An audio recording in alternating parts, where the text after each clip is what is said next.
Kecha bo'lib o'tgan Yevropa Chempionlar Ligasi doirasida Benfica Real Madridni qabul qildi. Portugaliyada bo'lib o'tgan o'yin bahsida xuddi holat ro'y bergan, ya'ni Vinicius Juniorga nisbatan Benfica futbolchisi Vinicius Juniorni qoravoy deya haqorat qilgan.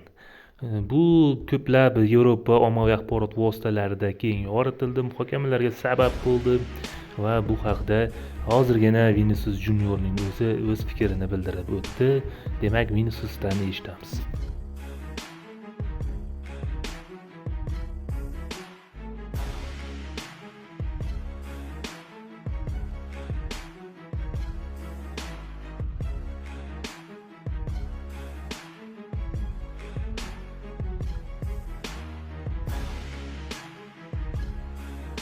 Vinicius Chempionlar Ligasi doirasida Benficaga qarshi o'yindan yuz bergan voqea haqida shunday dedi: "Men gol urganimdan so'ng emotsiyalarga berilib, xursand holatda maydon markaziga qaytayotganimda, shu payt Benfica futbolchisi Gianluca Presten menga qarab haqoratomuz so'z ishlatdi. U menga nisbatan kamsituvchi ibora aytdi.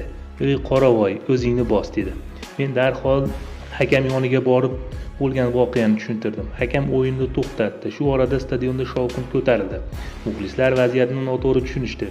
Mourinho yonimga kelib nima bo'lganini so'radi. Men hammasini tushuntirdim. U esa "Buni hal qilamiz, futbolchim nomidan uzr so'rayman" dedi.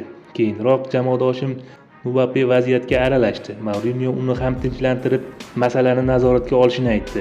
Shundan so'ng Benfica futbolchilari bilan kichik tortishuvlar ham bo'ldi. Presten menga istamaygina yuzaki tarzda uzr so'radi.